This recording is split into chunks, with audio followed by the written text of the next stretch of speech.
WTF Nation Radio is to be considered the opinion of the person that stated it, and not an official representation of WTF Nation Radio or U.S. Army WTF Moments. Price does not include tax, title, or license. Some assembly required. Each item sold separately. Batteries not included. Objects in mirror are closer than they appear. If conditions persist, contact a physician. Individual results may vary. Keep out of the reach of children. Avoid prolonged exposure to direct sunlight. Keep in a cool, dark place. And please enjoy the show. Shots. This is WTF Nation Radio. China is the only one that can control Kim Jong-un, this crazy fat kid that's running North Korea.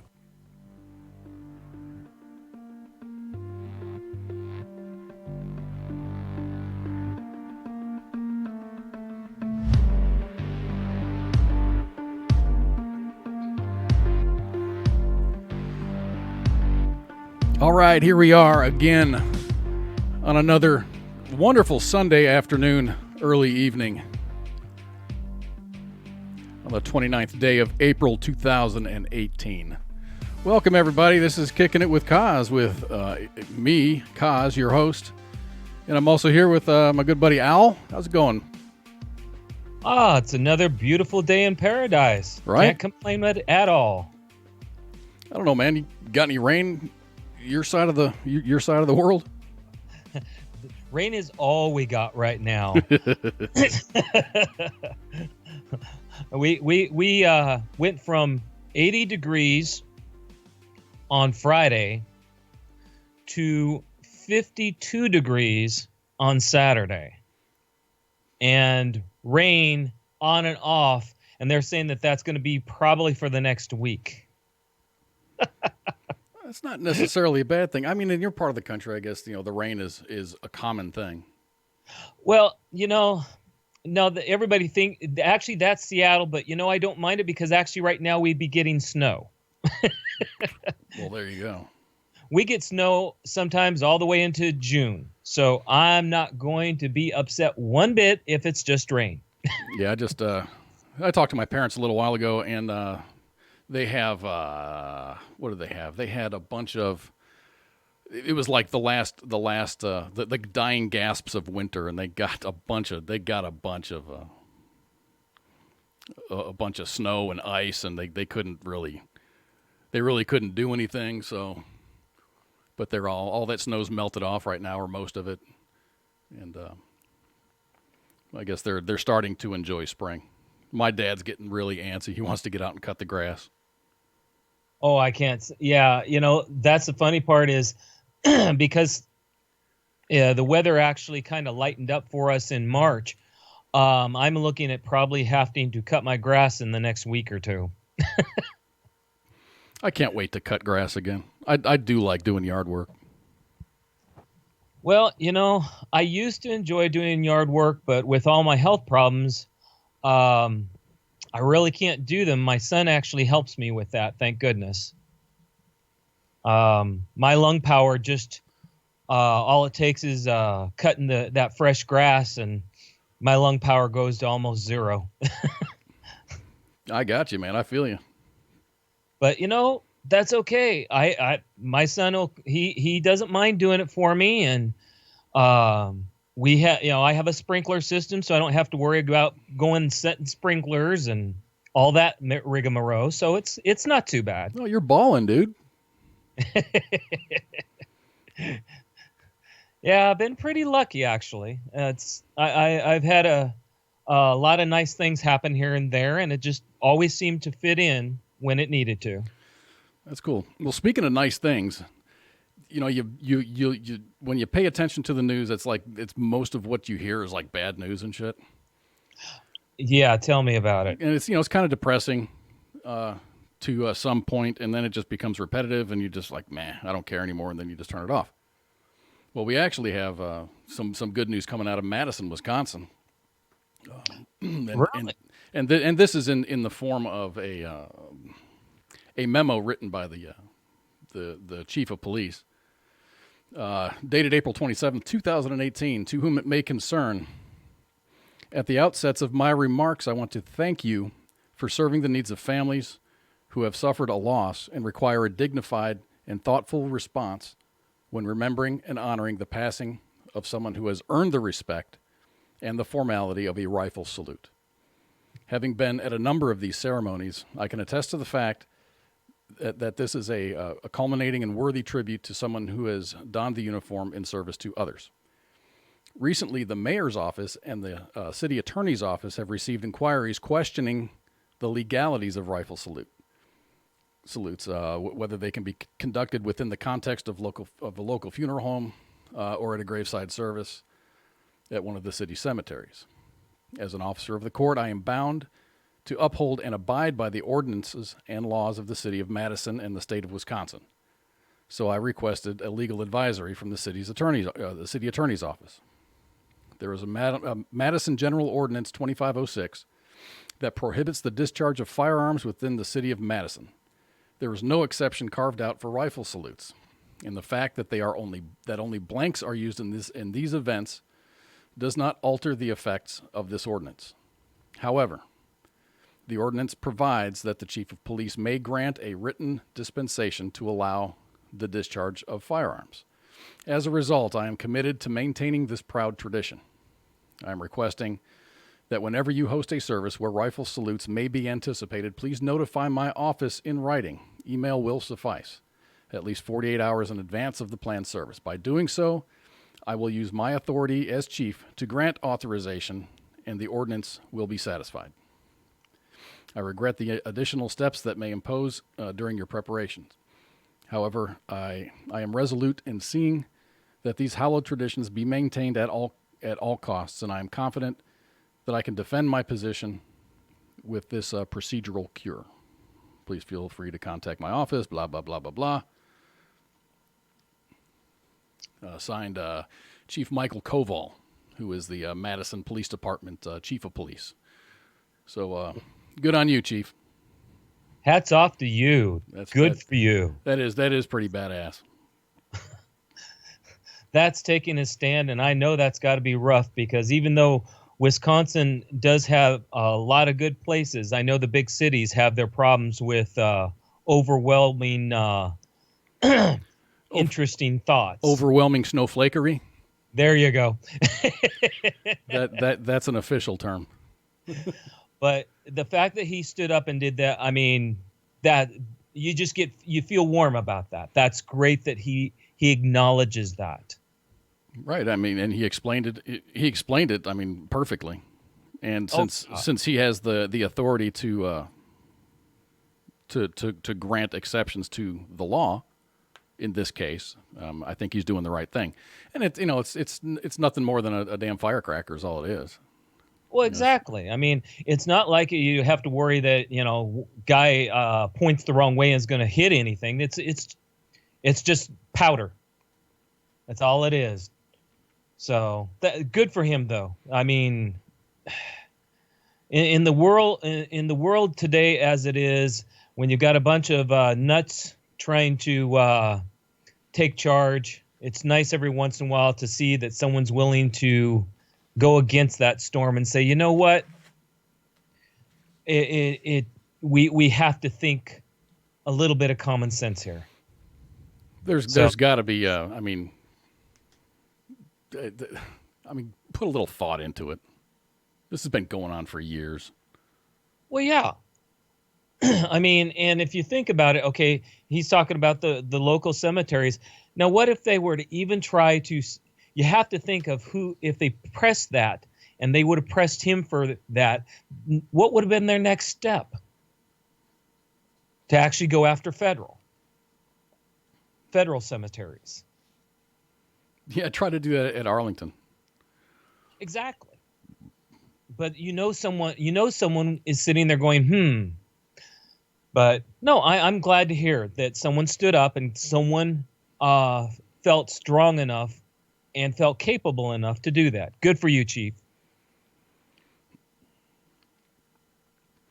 I wanted to mention that WTF Nation Radio is doing our first ever job fair. It was supposed to be the other day, but it got pushed off to 25 July 2018. So please mark your calendars. That show is going to be occurring at between 1,200 and 1,500 hours, and that's a Wednesday, 25 July 2018. And for those of you on the West Coast, that means That means 9 o'clock. That means look at what Eastern time is, and that's what time it is.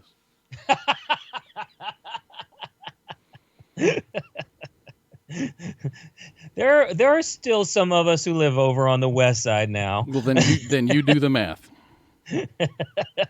It's on you. And speaking about jobs, I mean, you don't have to wait until the 25th. But I did run across, I'm a member of several different job boards, and I got an email yesterday about this. Railroads. Railroad workers are now being offered signing bonuses of up to $25,000 to join BNSF Railway and Union Pacific. These freight railroads are struggling to actually get employees. The types of employees they're looking for trainees for conductors. They're looking for engineers. They're looking for mechanics and electricians. Oh yeah. I actually, when I was in the service, we had a guy who they had told him that they may have to lay him off, but if he went into the service, his time in service would count for his retirement, and by the time he got back out, there's a good chance he would have a job back open for him. I mean, the railroads are actually a pretty good way to go. The only downside is they're kind of like the military as far as the whole it's kind of hard on family type thing. Yeah, it says BNSF and Union Pacific are hauling more products across the western United States where their networks are based and trying to ease congestion in areas in high demand. Freight volumes are rising on strong economic growth and industrial expansion, and a shortage of available truck capacity is pushing more shipments onto rail. At the same time, the unemployment rate has fallen to 4.1% in the U.S. and as low as 2.8% in some markets where the railroads are hiring. So their pool to choose from is very, very small. In response, the companies are dangling incentives that analysts and union leaders say are the highest they can ever recall. The jobs can be demanding with their irregular work schedules, long hours, and frequent nights away from home. This is a very tough lifestyle, says Jason Kuhn, who is a vice president at the consulting firm Oliver Wyman, who focuses on transportation. It's a very unforgiving work environment. For those willing to endure it, the pay is good. The median Union Pacific employee made $83,000 in total compensation in 2017, according to a company's securities filings. Healthcare and retirement benefits, including a pension, are also fairly generous. So, man, if you got if you've got the flexibility and the I guess the wherewithal to dude, if you've been in the military, you can probably handle just about anything. Well, and yeah, I mean, and you notice that they mentioned the problem with trucking, and that's the whole thing between trucking and railroad. See, they're having problems getting truckers on the road now, and now you're seeing the fallout into the railroad. And this all goes back to the whole everybody aim at going to college rather than taking up a trade. I mean, you make really good money as a trucker. I knew guys when I actually did driving, they were making as much after maintenance and everything else. They made as much as $200,000 and $300,000 a year driving truck. That's a lot of. That's nothing to sneeze at. I'm sure that's an exception to the rule. I mean, your mean is going to be around 50 to 60,000 as far as driving a truck, and it's becoming harder and harder to make a lot of money because now they're requiring drivers to keep logbooks.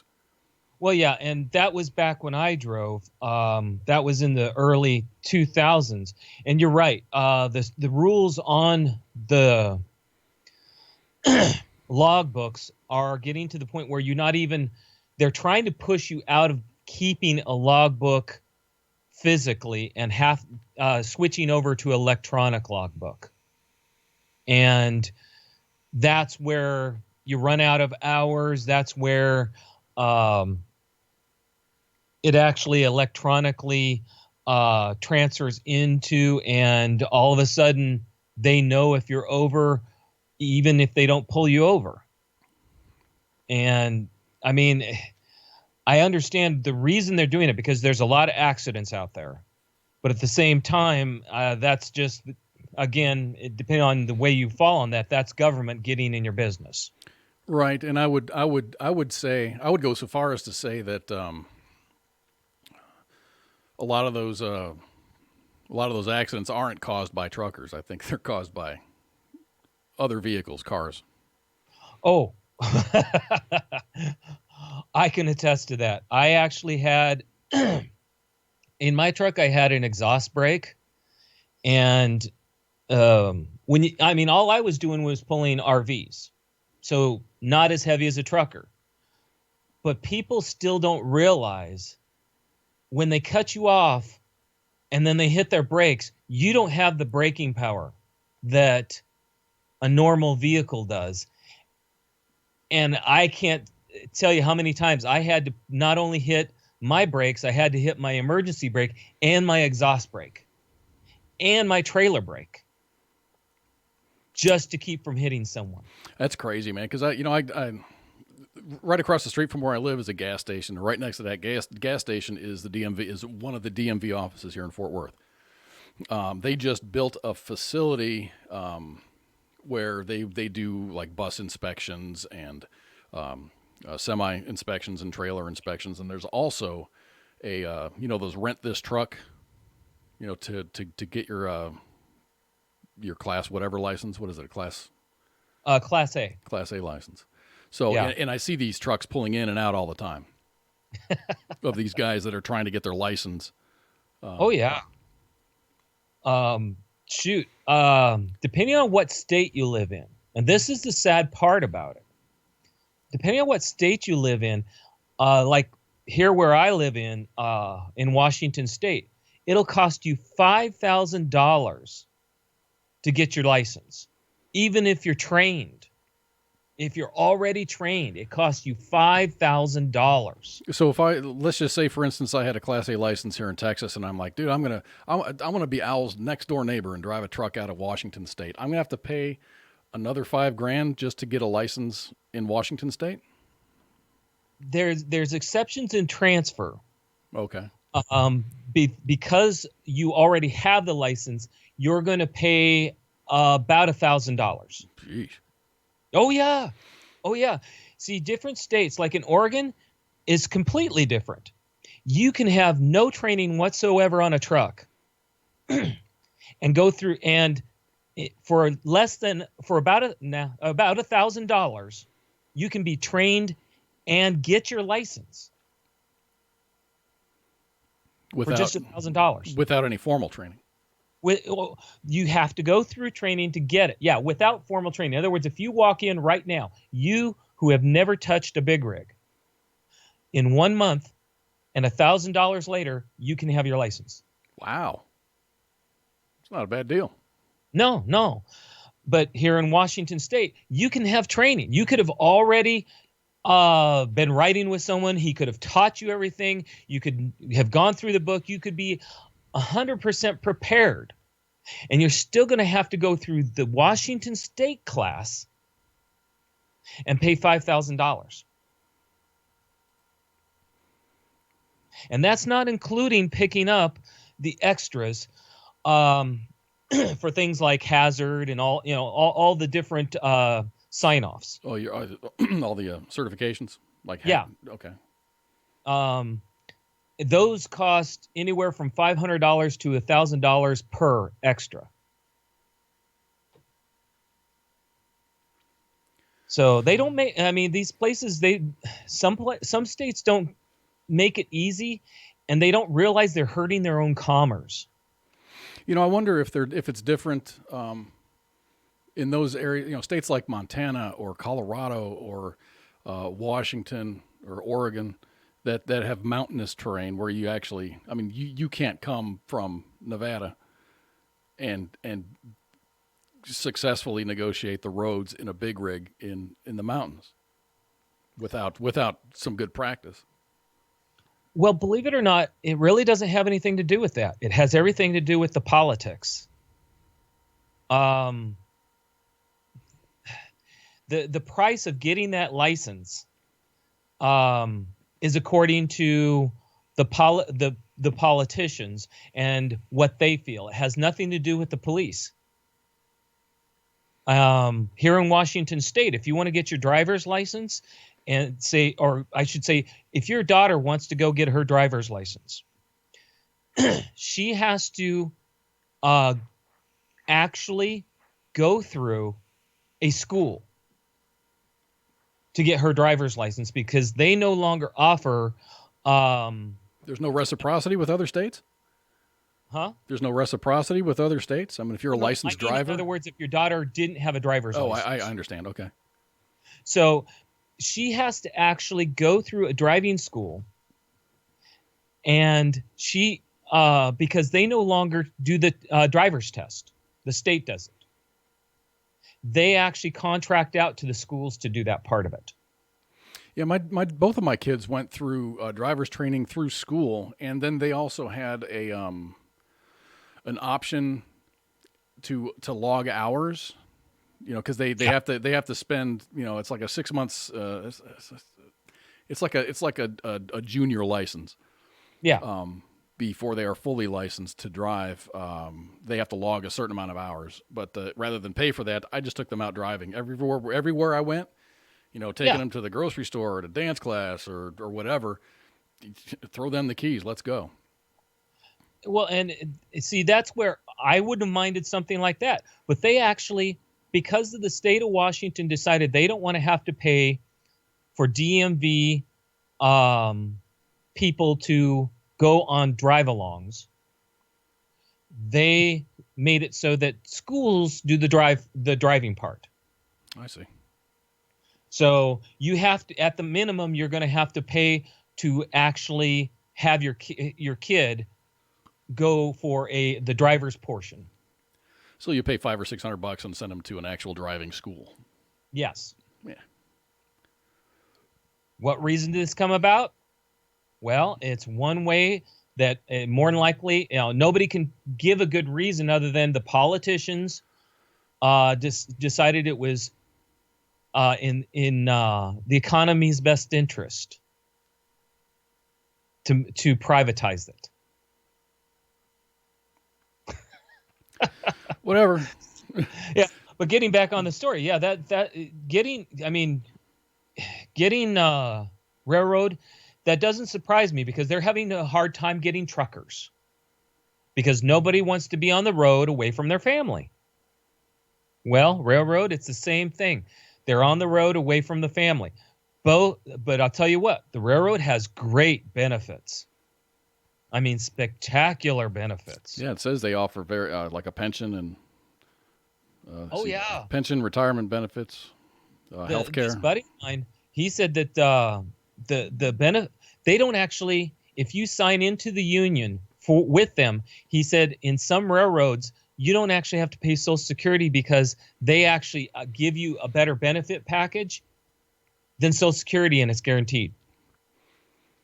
That's really interesting. There's a town down in Houston that did that. They if you work within that section of Houston, I forget where it is, but they have opted out of Social Security because the retirement fund or whatever that's in that county is a lot more successful. So they were able to opt out of Social Security. So they don't pay in that county. The employees in that county don't pay any Social Security tax.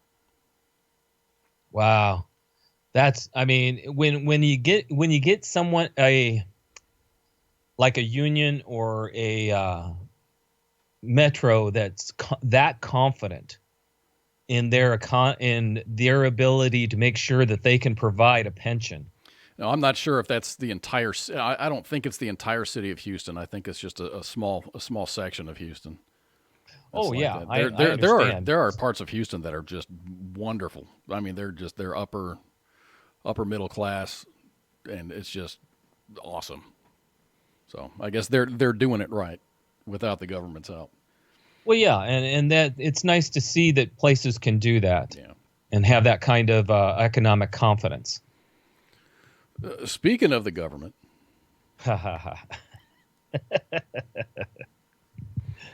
Yes. this is from WKRG in Pensacola, Florida. The Department of Defense has released a study. If you got that link handy, you can put that in the old chat room. But the Department of Defense released a study that says 126 military installations across the country have contaminated water that causes cancer and birth defects, among other things. 3 of those military installations are NAS Pensacola, Whiting Field, and Eglin Air Force Base. The DoD conducted groundwater testing and found the military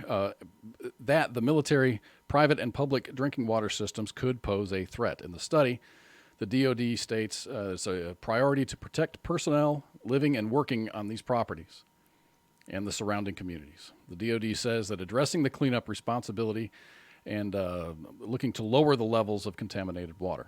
And Al just posted that link right there. And I actually looked at this. It's a big document. It's 61 pages or so long. And yeah. The actual list is way at the end, and it's small. I wasn't gonna post that up here because it's just really hard to see. Well, the reason I know about this is I know about this because one of the Air Force bases that's on that list is actually where close or 20 miles from where I live. And it actually was big news here. I actually had a friend who lives in that area where they actually had to give him bottled water because the groundwater was so. Oh yeah, bad. It is contaminated, and it's private wells. It's not, it's the wells on the base, but then it's the private wells off the base, and it goes out. And for them, it was the fact of contamination from the foam. Yeah, and the foam that Al was talking about is AFFF, which is a firefighting tool that was used in the past for petroleum fires. Yes. So all the little foam parties you see sometimes when someone accidentally sets it off, where you see a hanger full of that foam. That's AFFF, and that shit is bad news for you. And the problem is, they didn't know, either they didn't know or they didn't test it good enough before they started using it, and they didn't regulate how the drain off was. In other words, there's no drain offs, so the water would go into the land by the airport, and it would leach into the systems surrounding wells. Mm-hmm. And that stuff is it's toxic at any level. We had an AFFF leak in the hangar that I work in, and it was leaking for years, and no one realized it until it went. It started leaking really bad, and you can actually smell it. It was pungent. It was it was bad stuff. Huh. So they had to do a cleanup of that. They had to remove a bunch of soil. And then now that we're remodeling, I say my company is remodeling the hangar, and they got rid of it completely and replaced it with something else. But yeah, that AFFF is nothing to mess around with. Well, and the problem is it's been around and long enough, and if you look at the list, it's not just here in our country; it's near our bases in overseas. I did notice there was a couple of Korean bases on there. Yep, and so how they're dealing with it. See here where we found it once it was found out, and the funny part was they tried to do it very quietly, and then the city that is directly part of the Air Force base, they actually went to the local news and blew it up. Because originally the Air Force Base was just saying, well, it's nothing to worry about. It's really not anywhere. And they blew it up, and then they actually did independent testing. And that's when it got really out of hand, because then they found out that it had contaminated miles of wells, private wells, and all these people who have all these nice houses can't drink their own water. Now, were there like cancer clusters or something that started popping up? No, and that's just it. Is nothing like that happened. Just one complaint. Person complained that they were getting sick all the time, and they said they went and got because they were curious about it. They went and got a private testing of the water because they couldn't figure out what the problem was.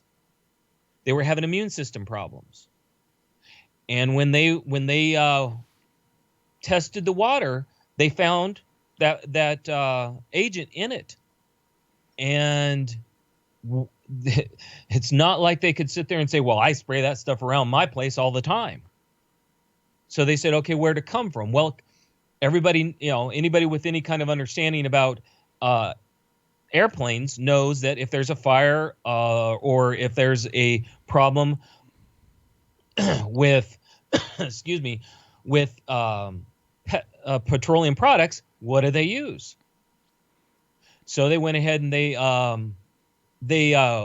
petitioned the base, and the base at first was trying to say no, it didn't happen, and was actually denying it until they actually started fighting harder, and more people started getting. A couple people went and got private testing, and then they turned it into the base, and then the base tried to quietly do their own thing about it. Well, all in all, they ended up shutting down the water supply for the whole town that was beside, or actually, one whole town beside them. Nobody was allowed to use the water for drinking. They had to set up water points in this town. Now, when with this AFFF, and I'm using that just as a general term. Yeah. The military isn't the only one that uses it. Your local your airport's going to have that. Yes. And if you're a firefighter, I imagine you have to train in using this stuff, how to use it properly. Exactly. So, even for little training exercises, this stuff is getting, thrown out into the environment. Well, and that's just the thing is, even I don't know the record in the Air Force Base here, but I've heard that it's actually pretty good. They really haven't had any big downed airplanes or anything like that. But you still have to train. Yeah. And then you've got, as far as we've got an international airport here too. And their firefighters have to train also. And they are actually using this, they're in the same general area. So same problem. The only difference is the Air Force is the one that's being held accountable. I see. Well, shit does roll downhill, so I imagine your local municipalities will probably be getting some schooling on how to handle that stuff. And that, I think companies, newer companies or newer facilities, I think they're getting away from that and going to other approved things, or maybe an AFFF that's less toxic or in some ways different. Yeah. I don't know. There's words for these things. I don't know what they are. Well, the whole idea, and you're smart bringing it up because, like I said, our Air Force Base was being quiet about it. And it's not just Air Force bases. You're talking naval bases, Army bases, Marine bases. All of them, the firefighters have to train with this stuff. Yeah, there's 126 bases on the list right now. Yeah, and that's now understand, and this is something that these are the ones that came up on alert. Okay, now understand the Air Force base here came up on alert only because one person had their well tested. on their own. When you sit there and you think about the fact that, okay, we can sit there and we can test, say if you go to an Army base, if you test wells not near the helicopter zone, there's a chance that you're not going to pick up those levels. I remember walking around the back 40 just fishing on Fort Campbell, and you see, signs saying, do not consume fish from this stream. Those signs are all over the place. And that's what you just have to wonder is, do they know about this stuff and they're not telling you, or do they not? Or are they making sure that they don't test where they know they're going to find results? Yeah.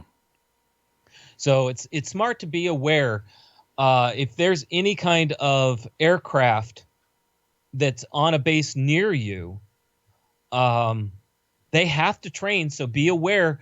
Like I said, my friend, he has this beautiful home, and they were still it took over a year and a half to flush out the local municipality's water system to get it down to where the levels were considered okay. Over a year. Yeah, there's a lot of on that list, in that document that's pinned up on the top. There's a lot of areas that are being flagged. Only 126 of them are above the maximum level, or the maximum allowable level. There's like 400 and something sites that actually have this chemical in the water system, but they haven't reached the determined level that's dangerous. And the other part to consider when he says haven't met the level, okay, that means that they haven't met the level that's considered, oh yeah, you're going to end up with problems, period. But it doesn't mean that if you are compromised medically, it could affect you. It does mean that. I mean, I get a water report every year, and there is actually an acceptable level of fecal material in your water supply. Exactly. So. I mean, there's stuff that they allow that you have to really question. Well, this is one of them that there really should be no. It's one of those things. There should be no acceptable level because it's such a bad thing. And so, if you're in one of those areas, just be aware of it. Test your own water. It doesn't cost that much to actually get your own personal test of your own out of your own faucets. Get a filter. WTF Nation, you're on the air. What's up, guys? It's Gray Cloud. What's going on, Gray Cloud? Hey, Gray Cloud. Hey, so I'm on one of those bases that's on that list. Really? Yeah, and I read the fine print because cause it is small. You did it, yeah. And apparently there's a lot of that category. There's a couple of bases that fall in this category. Is that they are still conducting the study. So there's study on water. So there's likely going to be more. Yeah. See, I know Camp Lejeune has been going through people, saying that, the groundwater's contaminated, Then finally they were getting studies done. Did Camp Lejeune end up getting up on that list? Here, I can try. Shit. Let me see if I can pull it up quick. But I got it. Give me half a second. But no, I find it very interesting that it's this timeline for these studies, right? Oh, 5 years and reassess. Fuck, people can die in that time frame based on chemical compounds in the body, and I forget what the term is, and I can question Minx about it, but the buildup in the body. Toxicity levels. There you go. But yeah, but the one thing I know you guys, and I know I missed it earlier, but I got some quick background info. You guys are talking about the CDLs and stuff. Yeah. So my dad's a commercial driver in Colorado. And in 1992, he got his Class B, so he could drive anything over 26,000 and tandem axle, and that cost him $75. and all he had to do was take a test. Wow. In 2011, he got his Class A for air brakes, and all he had to do was take the test, and which includes written and driving, and that cost him $300. And then he also said, I know you guys talking about the logbooks, and he was telling me a little bit about that. A lot of trucking companies will not purchase tractors that are older than 5 years old because they want to have the e-logs in them. Yep. And I don't know if I missed that part or not while you guys are talking about it. I did get you guys talking about the logbooks. Yeah, we did mention everything's going electronic now. Yes. So his tractor is e-log equipped. That way he can get hired by. He kind of drives for himself, but he also works for one of his buddies, has his own trucking company, and they're that way too. But his truck's got the e-logs, but he does remember paper logs. And I remember him telling me one day that the thing behind the paper logs was you had one log to show. Yep. Yeah. And one log that got you paid. And that's exactly right. And I can attest to that. that. You agreed with your guys' points on, you're fucking the trucker. You really are. Because what other industries other than transportation that you are limited to working only 8 hours a day? And that's the big complaint about driving is they keep putting all these tight restrictions saying that they're trying to be safe for the people out there, but they're not getting the industry itself to relax on their time limitations so that the driver can comply. Right. Is 8 hours a day the cutoff? No. Actually, 10 hours is the cutoff. Okay. So I imagine that these truckers, like if I ordered something and they'll say it's being shipped from California to Texas, which is probably 24 hours of driving, just estimating. Mm-hmm. They're going to drive my shipment from California to probably the other side of Nevada, and they're going to dump that trailer, and then another trucker's going to pick it up and take it the rest of the way. Well, and that's in a perfect world, that's what happens. Uh-huh. And if you go with the company, that's what happens. The problem is you've got all these independents, and that's where it hurts the most. The companies, their team, they can do stuff like that. But when you get independent is actually where the money is, but with all these new laws, that's where they're taking the money from. Because an independent is an independent person who has his own vehicle, does his own maintenance, everything's on him. Yep. And if you cut him and say, okay, we're going to switch you over to electronics and you're going to have to do this, and you're making it so that, okay, you sit there and you think about this. You're allowed to drive 12 hours. After that 12 hours, you have to at least have 8 hours of sleep. Sleep. Okay. Now, 8 hours of downtime. Okay. Then you're allowed to get up and do another 12. You're allowed to do a grand total of 40 hours a week. So after your week's done, you have to sit for a couple days. Jesus. So where's your money? Yep. That's the problem. Yeah, it's just going to drive the cost of things up. Well, it does. It drives the cost of things up. It hurts the independents and puts all the money to the companies. Now, I tell you something. So going to and from class, right? So I'm driving on I-35 and I-80 a lot, right? Yeah. So the one thing I've started to see a lot more of lately, and granted, they are company trucks, right? Yeah. These large tractors with these huge sleepers. Oh yeah. And all I can hypothesize is that's at a minimum a 2, maybe a 3-man team running that truck. So Two. basically that truck stops for fuel. Yes. Yes and no.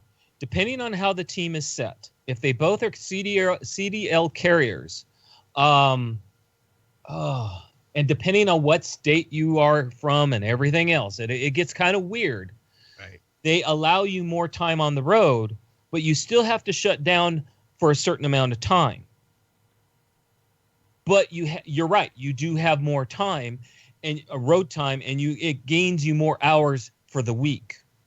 Right, but if you had a 3-man team based on the 8-hour downtime and things like that, and maximum drivability, that truck would stop for fuel, and that's it. Well, that's just it. Is normally you only have a 2-man team. We had a guest on the air that actually does drivers training, and he provides financing for people to get their own trucks, and they cater to vets, and he prefers to go with 2- and 3-man teams because that truck's not making money if it's not rolling. Right. That was we had a guest. We had the transportation guy on myself and Minx's show a couple months back. Yeah, I remember that show. Yeah. No, and that was the same thing. But that was the thing is the way he made it sound for the one contract he was trying to get it hired for was it was constantly rolling. Yep. And that's what you have to do. The problem is, as an independent, that becomes the problem. You can't compete because you're an independent. You're one person. Maybe your wife gets her CDL. But that's still, you're not going to be able to match the companies, because at some point you will have to shut down for a little bit. Whereas the companies, if they know someone they're done with their hours for the week, they just pass the truck on to someone else. Right. Now, let me ask you this, and then we can go back. Let's go back to the water thing. Do you think that independents will still have a niche market, i.e. interstate, not necessarily over the road? Well, okay, if you would have, with the guy who came on, he even said they go out of state, and that's just it. The truck companies normally are interstate. Interstate. They go state to state. They go all over the U.S. The independents, where they actually usually prosper, is in niche markets like car hauling, working with specific areas, like even transporting new items like new trucks, used vehicles, RVs, things like that. For some reason, the big companies haven't been able to pick up on that market. And I think we lost him. I think we lost him too. But going back to the water thing, there was a question in here. Let me see. Matt Sage asked in the Facebook live chat, how far does this go back? Who knows how far it goes back? This study is recent as of last month. Or I'm sorry, this month. No, the end of March. The end of March is when either the end of March or beginning of April is when the study was actually released. Yes. I want to say it's got an April timestamp on it, but and I'm looking at the charts, and they're saying as of August 31st, 2017, right, as far as the charts that show the basis. Right, and then they had to compile all that information, and it was released just recently. Yeah. So this is the information that actually came from the 31st of last year, August 31st of August last year. Yeah. And the studies aren't, and from what Gray Cloud said, the studies aren't done yet. That's just what they've got so far. That's just the beginning. And like I said, we found out it hit big in our area because someone piped up that they were getting sick. Up until then, I mean, again, this study was came out after this happened. After it broke loose here. And as stringent as EPA regulations are now, they were a lot looser in years prior. Oh, yes. So I imagine that this is residual from 10, 15, 20 years ago. Well, and you have to ask yourself, with your age and my age, how long ago can you remember them using foam at airports? I mean, I can remember hearing about foam being used, and how it was such a breakthrough back when I was a kid. Yeah, it's been the foam's been around since the '60s because we looked it up at work when they told us that there was an AFFF leak. So we're like, oh, what is this stuff? And then we pulled up all the MSDS sheets on it, and it goes back into the '60s and '70s. So when you think about that, how many people were exposed, have had medical problems, because people say, well, it takes a long time to spread into soil. It actually doesn't. Because there's some places that depend on aquifers. And so you're talking about the water seepage goes down into their aquifer. So it gets there very quickly. And then as far as wells, all you have to look at it, the fact is, do you have rain? Do you have snow? That's what gets it to spread. Because as long as you got water flow, that's going to hurt it. Yeah, I mean, the Earth has a way of healing itself, but with these synthetic chemicals, I imagine that it's a little more difficult to dissipate. Much. Like I said, they started, and it took them a year of flushing out the local metro water system, and it just got beneath the levels not too long ago. And they still say that there are people who their wells, the personal wells, aren't taken care of. I remember changing my oil at a friend of mine's house. I was at Fort Hood at the time, and I ended up spilling, and it was I was in the grass. So I ended up accidentally spilling some oil into the grass. I mean, it wasn't just a little bit; it was a good amount. Yeah. And the neighbor caught wind of it, and they actually called EPA. I ended up paying, it was like a $700 fine.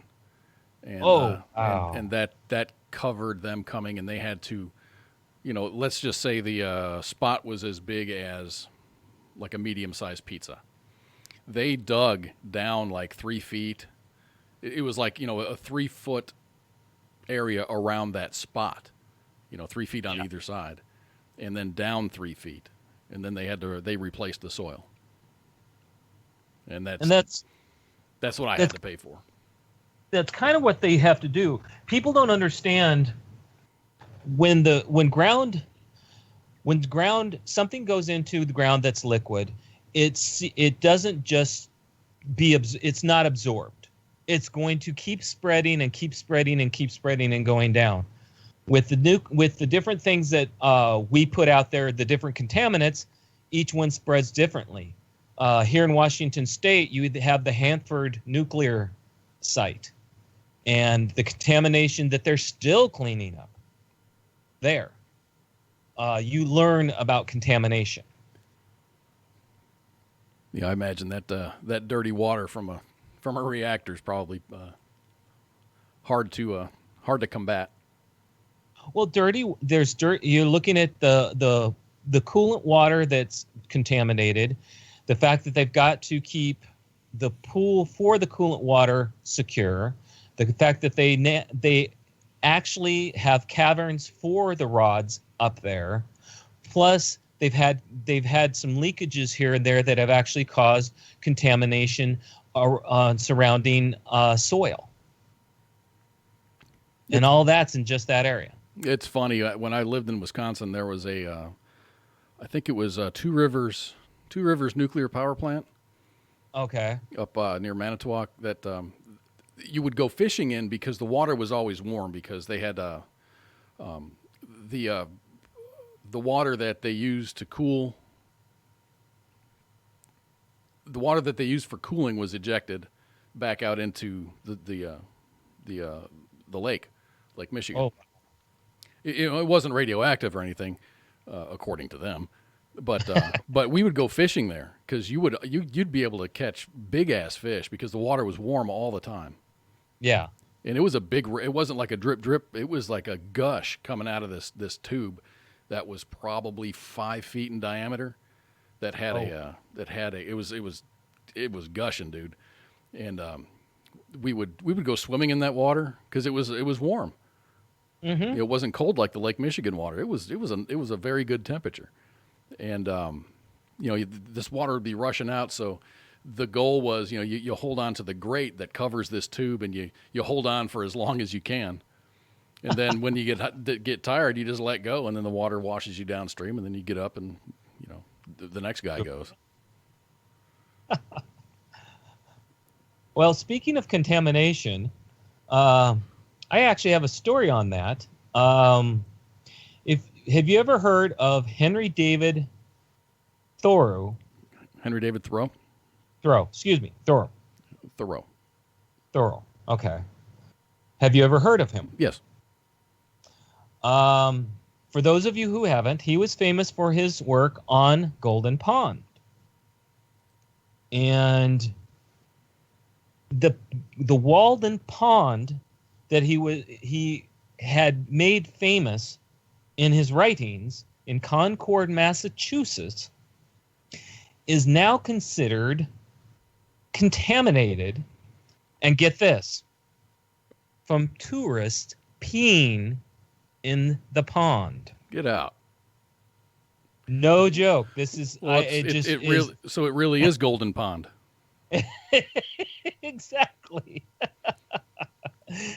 And what they're saying is they actually tried to filter. They apparently over a 10-year period tried to filter this so that it would clean up, and it did not work.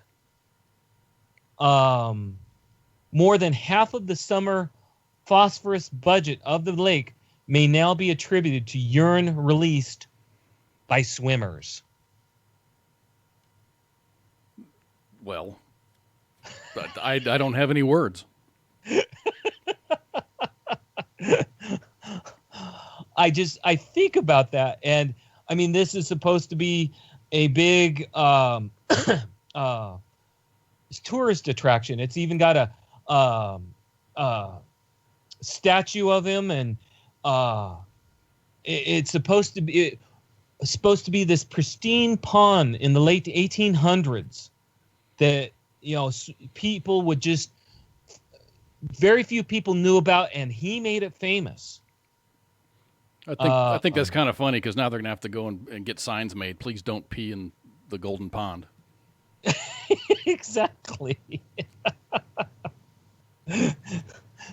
Yeah, he made this famous. Okay, here it was in 1845.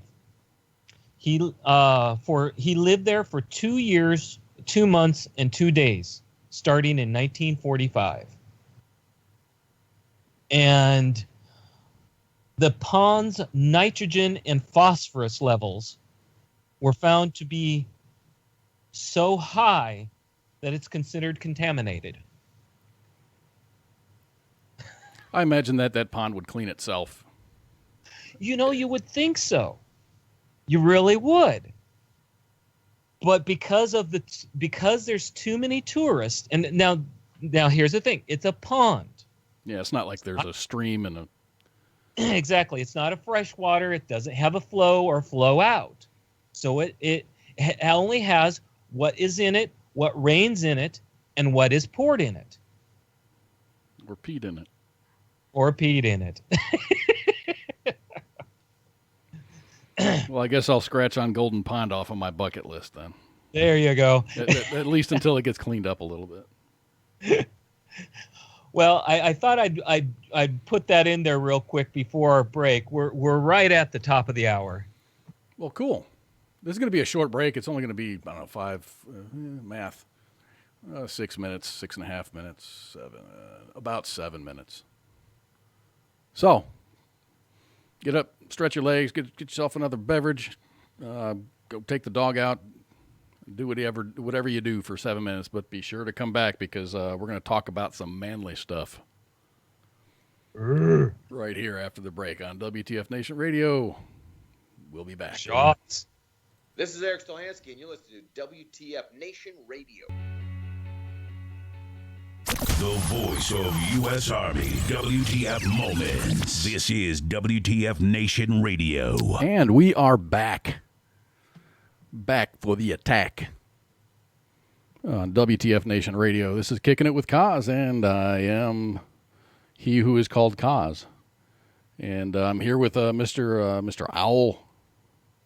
And I am he who is called Owl. I gotta pull up my owl sounds. The thing is, my owl sounds don't sound like owls. They sound like I don't know what they sound like geese.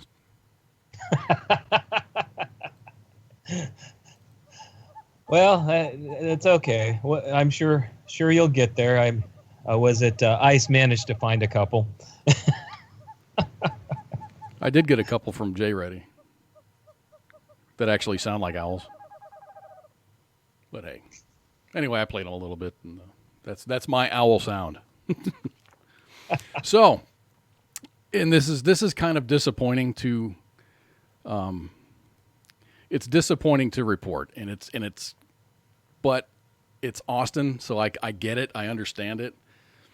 But the Counseling and Mental Health Center at the University of Texas at Austin recently launched a new program to help male students, quote, take control over their gender identity and develop a healthy sense of masculinity.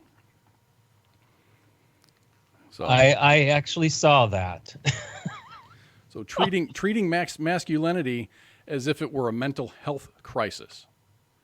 And the program is called Masculine UT, is organized by the school's counseling staff, and is most recently organized a poster series encouraging students to develop a, quote, healthy model of masculinity. Jeez. So the program is predicated on a critique of so-called restrictive masculinity. Men, the program argues, suffer when they are told to, quote, act like a man, or when they are encouraged to fulfill traditional gender roles such as being successful or being the breadwinner. Oh, boy. So they're, I don't know, man. I mean, it seems to me that a woman who is interested in men doesn't want a feminine dude. Well, believe this subject has come up over the last 20 years, on and off, but especially over the last 10. I've actually, my wife's friends or old friends of mine, women who've sat there and they've brought up, I don't get what's wrong with men these days. I mean, and they'll sit there and they'll name off how they want these feeling and caring and loving men who really are just all about their feelings. And I said, and what happens when you get that? They end up being snotty, whiny little bitches. or you get a man that doesn't that doesn't stand up for himself or stand up for his family. Oh yeah, and that's the biggest thing. They're just not. All they are at that point is little sheep that will follow a woman around and willing to do whatever it takes to make her happy with no opinion. Basically, you're reversing roles of what people say it used to be like, which if you talk to when I talked to my grandmother before she died, I'm sorry, it was not like people say it was. But when people sit there and say that the woman stayed at home and she took care of the house and she took care of the kids, basically they're trying to reverse the roles. The thing is, I talked to my grandmother before she died, and she died back in 2000. So we're talking, add 17 years on that to 93. I can say that she was born in 1903, I believe, somewhere around there. Don't quote me on it. Just put the number out there. She would sit there and tell me about, yes, she did take care of the home. Taking care of the home meant you took care of it.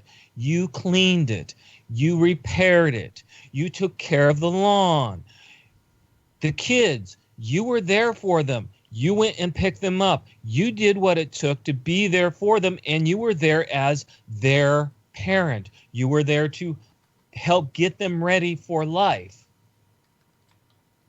I never saw a problem with that, because that's not being a chauvinistic pig. That's saying someone needs to be there for the kids. Well, now they're saying, oh, let's reverse the roles. Let's make masculinity a male or a mental health issue. A man who wants to go out and pound his chest and say that he's a man is now mentally ill. Think about what that's going to imply towards soldiers. I don't know. It seems like you get a lot of type A soldiers. But I've noticed it. Growing up, my dad worked. My mom stayed at home. My mom passed when I was young. I was like 10. And my dad remarried, and my mom actually quit her job, and she stayed at home. I got married in 97, 98. Yeah. No, it was 97. And just, the wages weren't there, so we needed to be a two-income household. But, I mean, when my kids were born, my wife stayed home until the kids went to school. So she took a hiatus from her job. She was a teacher. And she stayed home for, my kids are 2 years apart, so about 7 years she stayed out of the workforce. Wow. So my kids were raised with a parent in the home, and when they went to school, then she was able to go back to work, and that was fine. But now I'm seeing a lot of the millennials now. They're very educated, career-minded. I mean, and they're waiting to have kids until they get much older. I mean, I work with a lot of younger folks that are, I don't know, mid-20s. They're married. They're both them and their spouses are engineers or in a professional capacity. They have probably master's degrees or higher, but they don't have any kids. They're waiting to have kids. Well, you know what that's kind of fashioned behind? Were you ever stationed in Germany? You know what? No, I was not. As much as I wanted to go there, it's kind of like ICE with Korea. He wanted to go to Korea, but they told him no. Yeah. I wanted to go to Germany, and they told me no. Well, that's one thing. I was over in Germany back in the 80s, and that's actually what you saw over there back then. Two-income households or one income?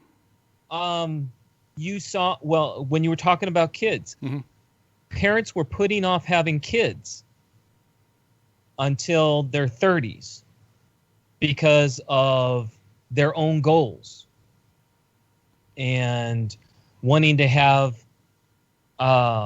financial security.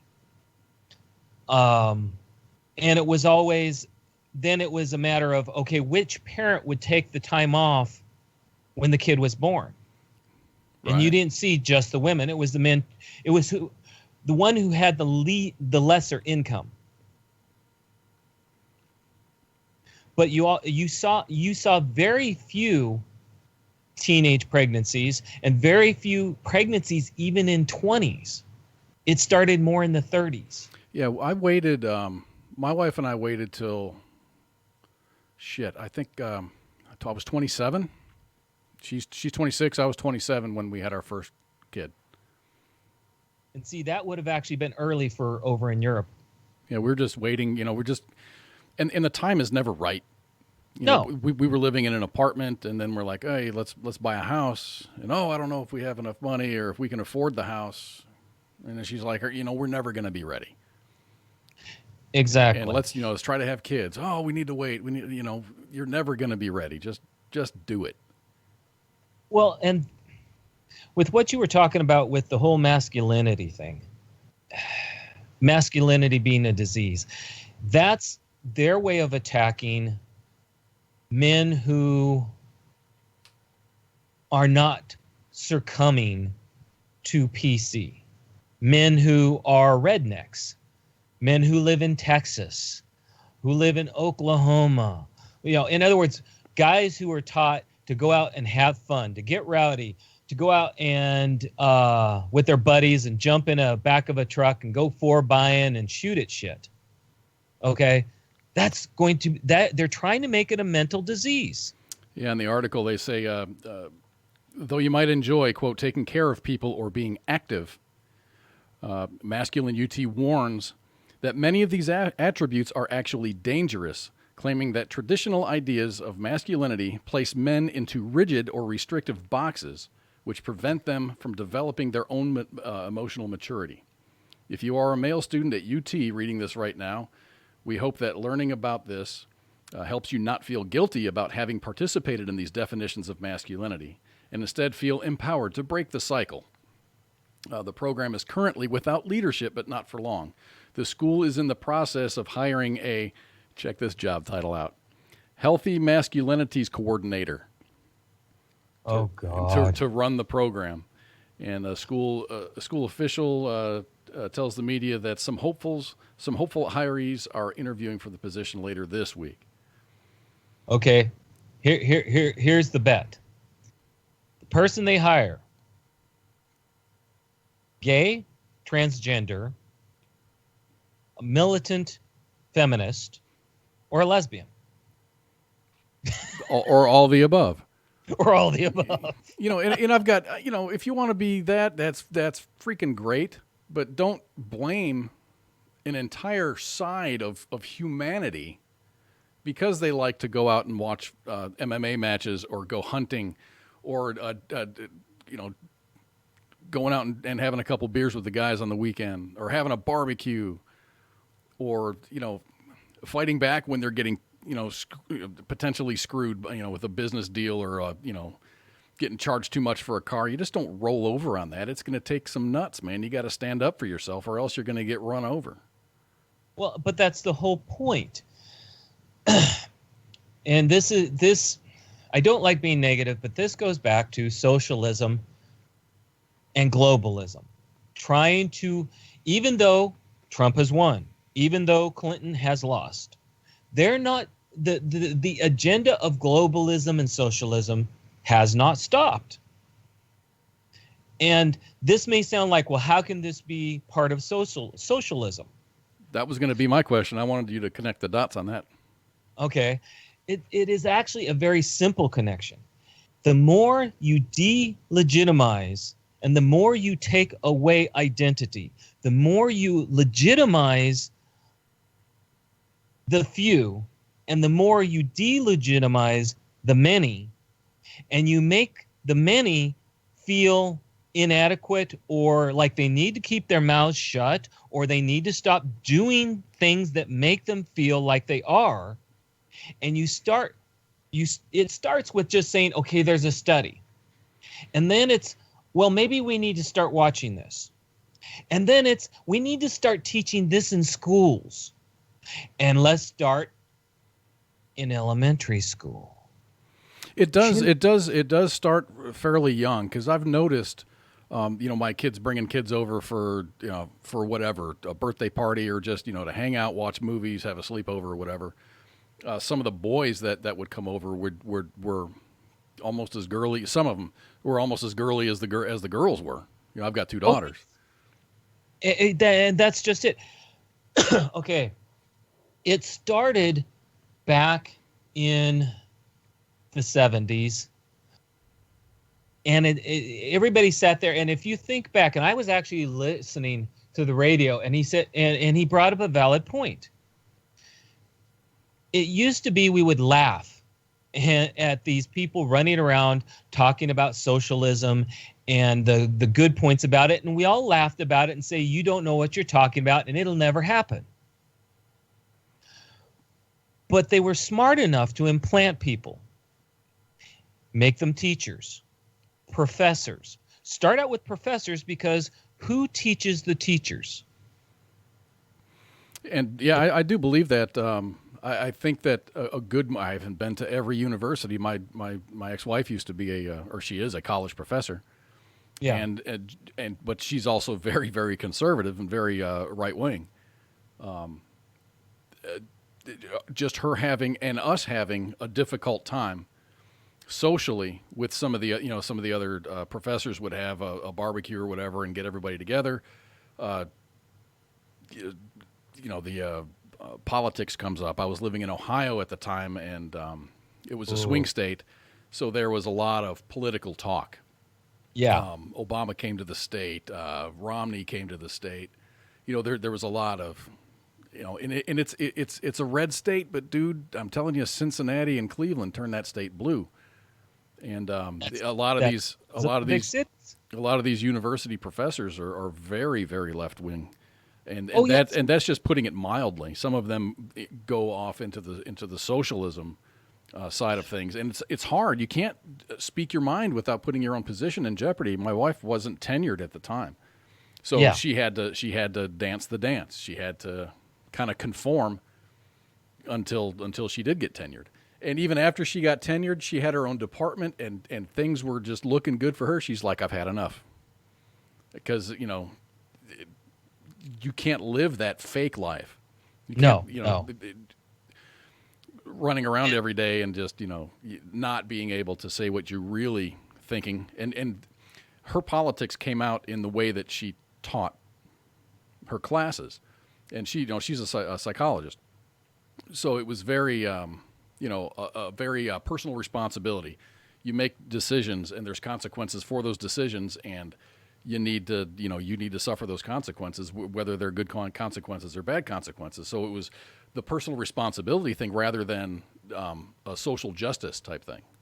Those students were, and she taught PhD students. So these students were like, I mean, dude, if you get anything below a B, you're not graduating. You need to retake that class. Jeez. And she gave every one of her students earned the grade that they received. Yeah. And then they're like, Sally Johnson, you gave her a C on this project or this paper. If you give that to her, she's not going to be able to graduate this semester. She's going to have to stay an extra 3 months. And why don't you just change the grade so she can graduate? And my wife was like, no. That's not the way it goes. This is the documentation. This is what she earned. She plagiarized that paper. That's why I gave her, a bad grade. She earned it. I don't have anything against her. She earned that grade. And so it was just that daily. I mean, really, it was a daily grind. A daily fight. Yeah. And that's the thing. This actually started in the 60s when you had a bunch of radical kids going through radical ideas. Well, they had to go to work. And a lot of them they went to basket weaving classes, got their masters in basket weaving. So what'd they end up doing? They became teachers. And those teachers flooded the universities. And it's brought up, and some people don't catch it when they sit there and talk about there are actually teachers who are considered, what's the word? Domestic terrorists, who are actually professors in universities. Mm-hmm. And these people, they want them in there because of their radical ideas. And it used to be, well, that's how we expand people into understanding that way of thinking. That was not the truth. Well, go ahead. I don't know. A lot of times it's just people wear this mask and they're middle of the road and not far off, And, and then they become tenured, and it's incredibly difficult to get rid of a tenured professor. And then that's when they change. And what you're asking, Mikey, there are a lot of left-wing teachers and middle teachers, but the middle and the right-wing teachers keep their mouths shut because the left-wing teachers are the ones that they, like Kaz was saying, the left-wing people, their tactic is to simply grind it until you get so sick of it you give in. And that's what happens a lot is they'll grind it. They'll sit there and they'll read every possible article, every possible rule there is to win. Yeah, my ex-wife she's still a professor. She just changed schools, but Yeah. she writes her own curriculum. She teaches her classes her own way, and she's very, very successful at it. So her track record speaks for herself. She had a very difficult time being a right-leaning professor in the early days. But it's easy. It's easy now because her reputation she has an excellent reputation for being a very, very smart professor. She's very, very intelligent, and she produces very, very smart students. And that's just it is you have to have the reputation before you can actually speak your mind if you are anything other than extreme left. This study you're talking about, male masculinity, this was inevitable to making being a man a disease. And it's not just, it's the University of Texas at Austin. And I'm sure that these things have been going on the left coast for years, if not decades. Oh yeah. They had there was one university that actually installed crying rooms. Oh yeah. I want to say that was in Connecticut. And was it crying rooms and safe spaces in libraries? Yes. Yes. And the thing is, the precursor, if you look at a lot of this, and some people will disagree with me, but we actually started this path, following this path. And if you look at, you can actually compare it to the way Europe was. Europe started down this road a long time ago, but you can see the chronological changes, and they're matching up to us. We're starting to follow down the same role Germany went through. And I don't know how successful that this will be. I mean, if you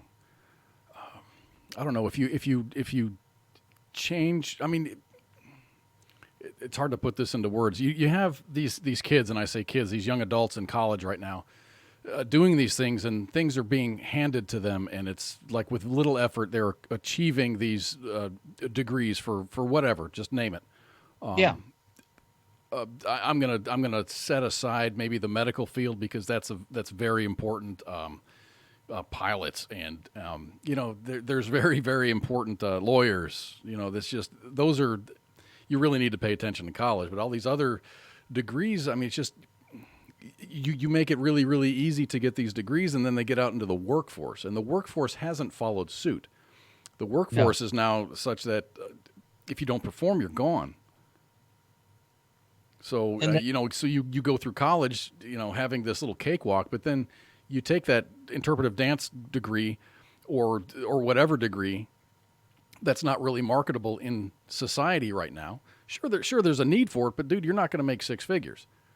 But that's the idea.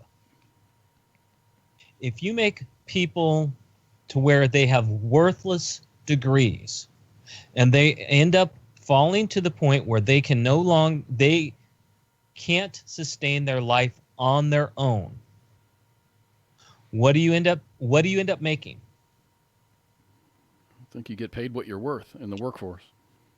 You end up making a bunch of people who have to rely on entitlements because they can't afford to live on their own. And then, therefore, you end up with a bunch of people who rely on the government. I mean, and the government wants to take over. Well, you get a bunch of, you spend $120,000 on a degree, and then you end up working in a job that's only paying you $30,000 a year. It's hard to make those student loan payments. That's the idea. It's a lot of debt, and now there's a push to what are they? They want to forgive student loan debt to veterans. No, not to veterans. There's just a push for student loan forgiveness. Yes, there is a veterans program for that, but this is like just for your normal everyday Tom, Dick, and Harry. Oh yeah, that's what Bernie Sanders was part of what he was running on. Right. Was forgiving debt and making college free. And if Bernie Sanders was a true socialist, he was a true idealist. The problem with socialism is it's great on paper, but it fails in reality. But he was pushing the European ideal, that's what they do. The thing that people don't realize is in Germany, you take a test in the 6th or 7th grade. And that test it dictates the rest of your life. Because if the government's going to pay for college, they're not going to pay anybody to go to college. They're only going to pay for those who are truly qualified. Well, in Europe, it's, by the time you get halfway through high school, your path is already set. Oh, yes. You are either going to be in the professional realm or you're not. And that's what this test determines.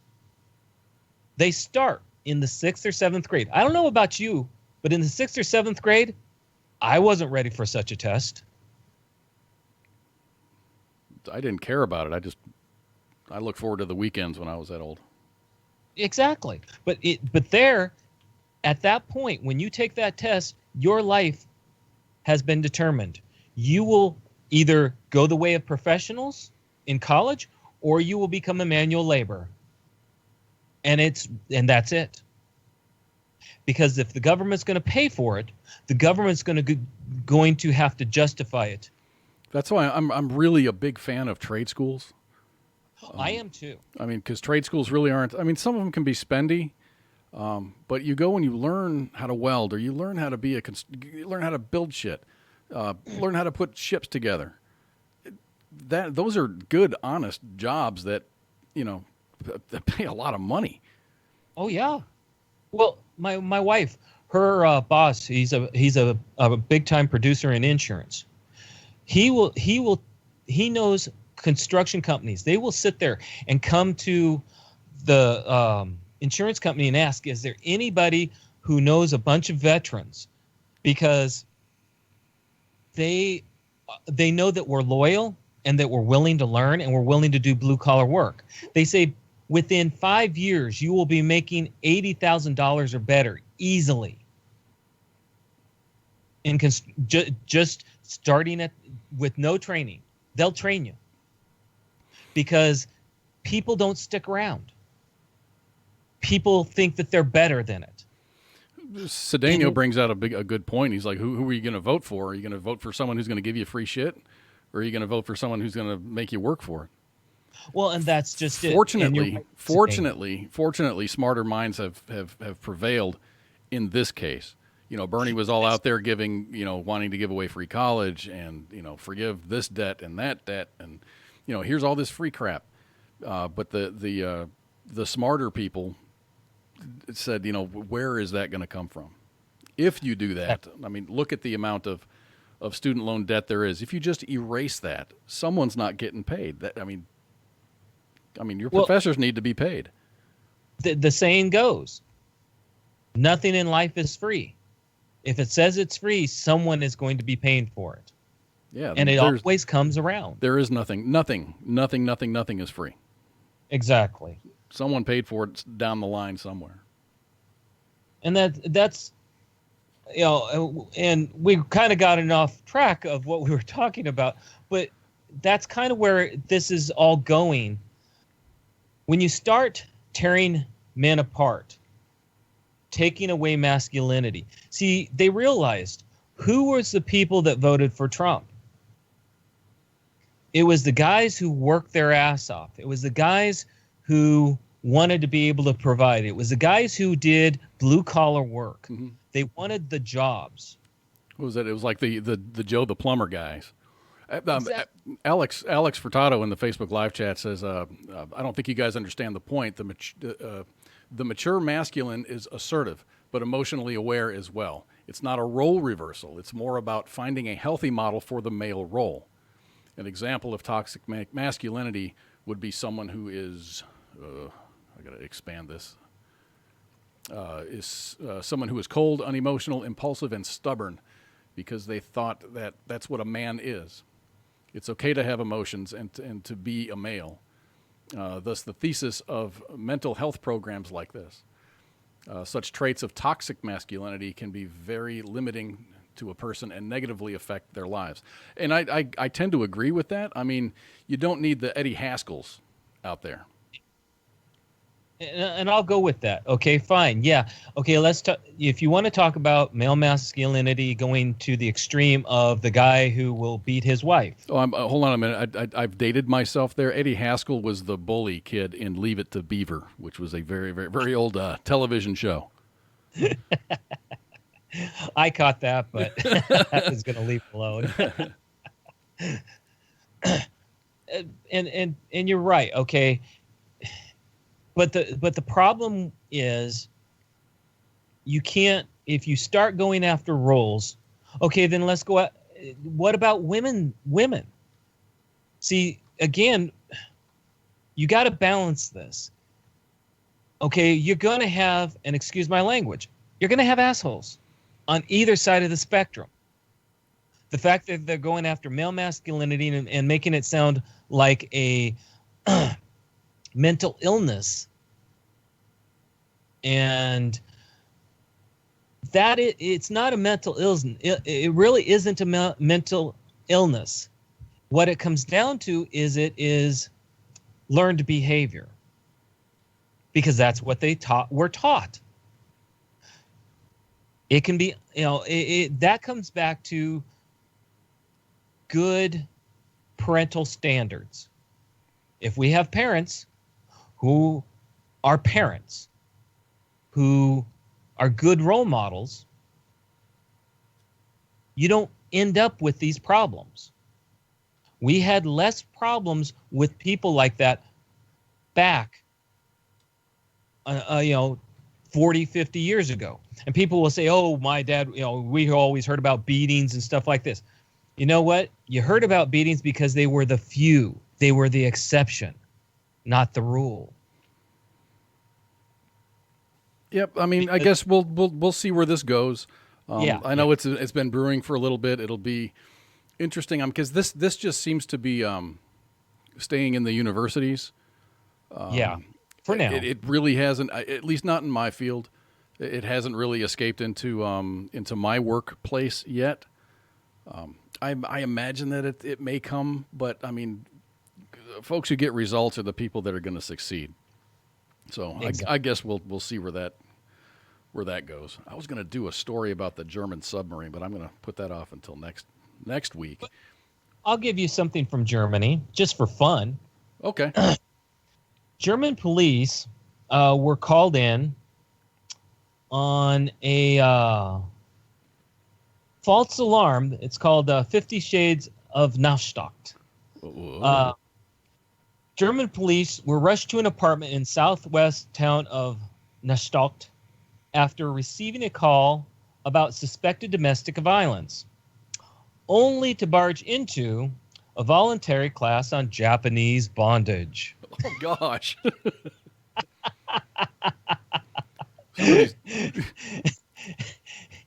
So were these German? Are these Germans or were they Asians? Or they were Germans being taught Japanese bondage. Interesting. Okay.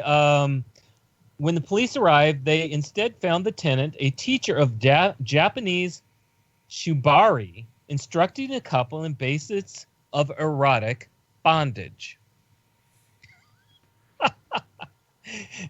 And that's where all the yelling had come from. Well, you think those police officers, that Polizei's got to have something to talk about in the break room when they get back to the station. Polizei's always have something to talk about. Over in Europe, there are so many fun things that happen. So, are you close to San Antonio? No, I'm about 4 hours away.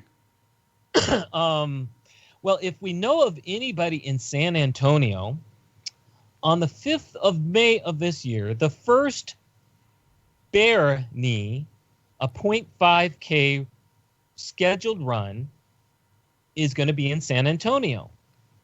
Organizers say their city permit won't allow more than 100 fellow underachievers on the 546-yard course. The race costs $25, and the event raises funds for Blessings in a Backpack, which provides foods at the weekend for underprivileged children. The whole idea is it's not a very long course. There's a VIP option for big shots not wishing to expend any energy. A 1963 Volkswagen bus will transport them the length of the course for an extra $25. And a couple of beer pubs are sponsoring the event, and participants will get free beer at the start and finish lines.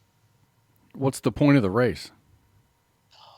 It's organized mainly just to help the kids who do not eat on the weekends. But what do you do? I don't get it. You're supposed to run this course of 0.5 meters. 0.5 miles? Yeah, 0.5 miles, excuse me. For 546 yards. Oh, okay. Seems like a waste of time for me. I donate enough money for that. I just sat there and found it very interesting that they're making sure to bring in all the beer and really bring out the ways of making money. And they're only allowed 100 people on the course at a time. That's fine. I'm sure you get a lot of interest down there. There's a couple of military bases. Exactly. I that's kind of why I mentioned it, because you can imagine, okay, one person gets off the course, another person can be on the course. If they don't want to run the course, considering they're going to be given a beer before they start and a beer when they end, they can pay another $25 and just be driven. Sounds easy. That's my kind of course. Hey, you live in the part of the country that may be affected by this little story here. Okay. It's a story about Yellowstone. Really? You know, everyone knows about the caldera down there underneath Yellowstone. It's actually underneath parts of Montana, mostly Wyoming. Yes. But the world's tallest active geyser has erupted for the third time in the last 6 weeks. Yellowstone National Park announced on Friday afternoon. The park said in a news release that a visitor reported seeing Steamboat Geyser erupt early Friday morning. Park geologists believe that the eruption began at about 6:30 a.m. It's Steamboat's third water eruption since March 15th. The park's release said seismic data show Friday's eruption was roughly the same size as the one that occurred on April 19th. Both were larger than the eruption that happened on March 15th. The geyser's last major eruption came in 2014. And boy, that picture's really small on the screen. Steamboat Geyser is in Yellowstone's Norris Geyser Basin. The trail leading to the feature is closed right now because of there's still snow up there. Yeah. Now this is interesting to me. I mean, there's Yellowstone is in West Yellowstone, in west central Wyoming. You have to go down. I mean, it's a bitch to get there. I've been there. But if you go further east along that trail, and it's north of Yellowstone Lake, is where this geyser is, and it's erupted a lot in the past. But the thing is, it's gone as long as like 3,000 days without an eruption. April 26th, 2002, it erupted, but it was the previous eruption from that was 700 days. It's just been their eruptions are very, very spread apart, and what makes this interesting is this geyser erupted 3 times in a 6-week time frame. The geyser is located 7,598 feet above sea level, and its eruptions. The reason why it's the largest geyser, it has eruptions that go like 300 feet in the air. Wow. Its usual frequency is an eruption about every 10 years. So that really makes it Makes you scratch your head and go, okay, what's going on underneath it? Right. I mean, because that magma chamber's moving. I mean, it's all. Yeah. It's absolutely stunning. Yellowstone is an absolutely stunning park. You know, there's parts that you can get to, but it's got to be summertime. A lot of the park is closed at the wintertime. You can't drive through it. Yeah. Just because it's very remote. The water eruptions are on average about 160.3 degrees Fahrenheit. So that's really it's interesting to me only because I've got family that live in that park in southern Montana. Yeah. Yeah. Well, and for those that don't know, there's an actual what they call super volcano. Actually, Yellowstone is actually considered part of the super volcano. Is that the right? Yeah. Yes. It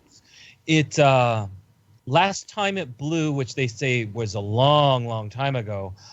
They have found ash and earth from that area halfway across the world. Yeah, and it's not your typical volcano. It's not like Mount St. Helens was. This is a caldera. It hasn't gone vertical. It's a lava lake that sits underneath the ground, and that's why there's so many hot springs and there's mud flats there. The tar pits. There are. I mean, you do not go off of the path. They have wooden walkways that you have to stay on.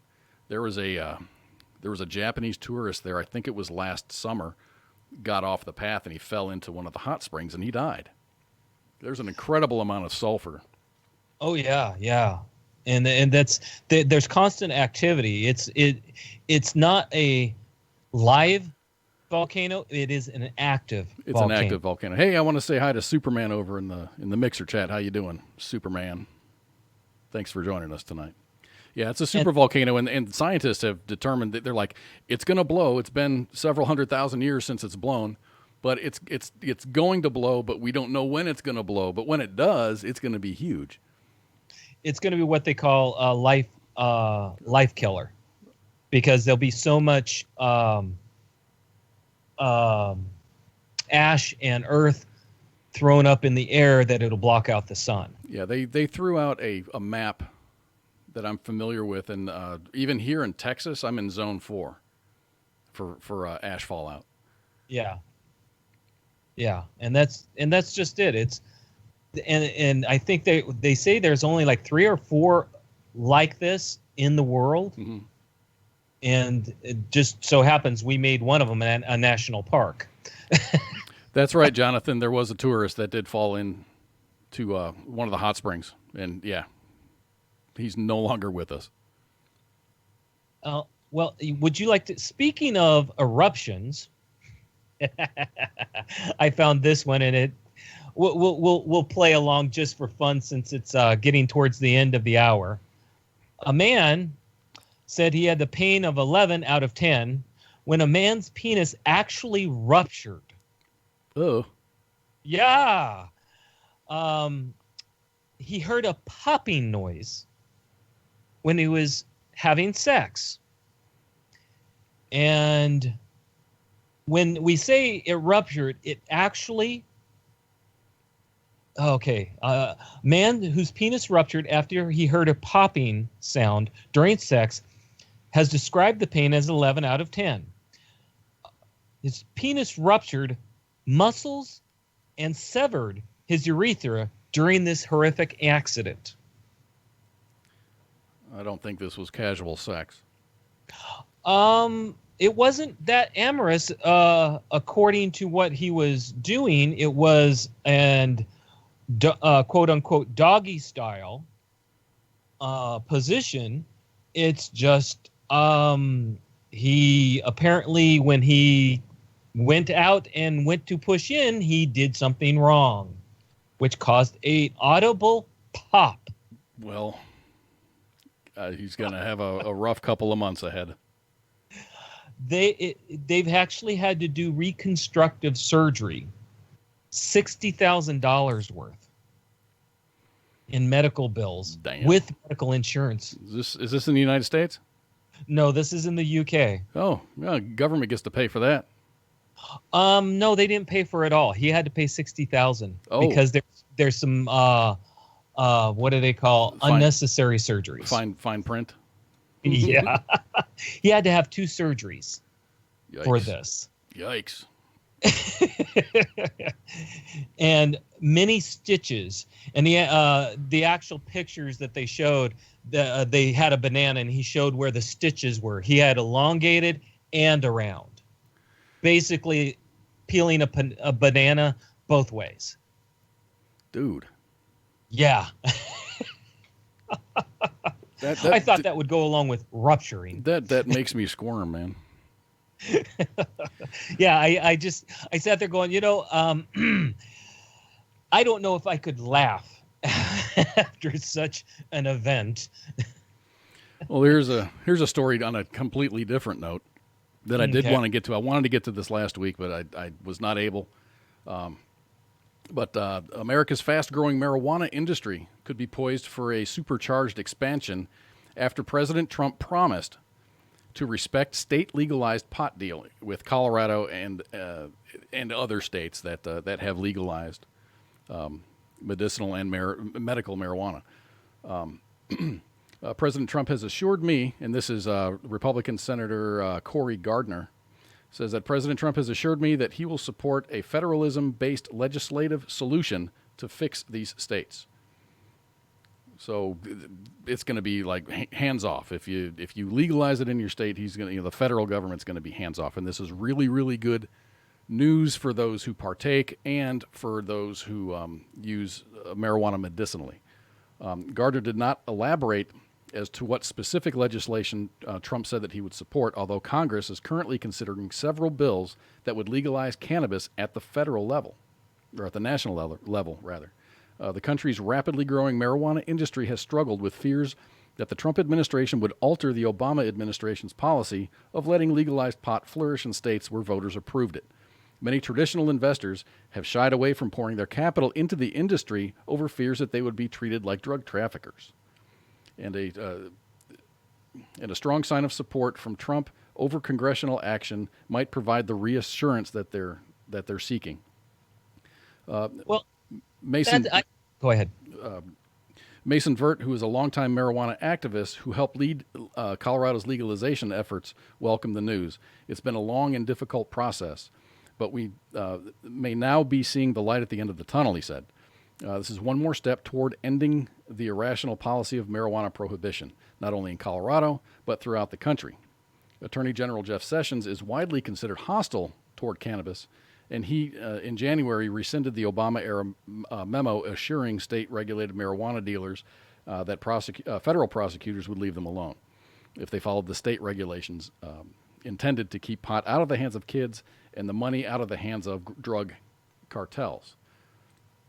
Now, there's several states, and you can see the map on there. The dark-colored ones are the ones that have legalized it across the board. It's recreationally available in different quantity. Each of those states have different quantities. And 9 states and the District of Columbia have legalized recreational pot, although not all of them regulate the permit that permit retail sales, rather. Today, more than 60% of Americans believe recreational marijuana should be legal, double its popularity in 2000, according to a January poll by the Pew Research Center. Medical pot access enjoys even stronger popularity. Numerous studies have found 30 states and the District of Columbia have legalized some form of medical cannabis, which already enjoys special protection from Congress. Federal crackdown on cannabis risks tens of thousands of jobs and potentially billions of dollars in taxes that fund school construction, homelessness services, and college scholarships. I've got some data on that, man. It's just in 2014, it was late in the year when it was legalized. Just total revenue for the last part of 2014 was $67,594,000 and some change. In 2015, that next year, $130,411,000. 2016, $193 million. 2017, $247 million. In 2018, just January through March, and this is only in Colorado, they have $63,688,000 in tax revenue just from the sale of marijuana.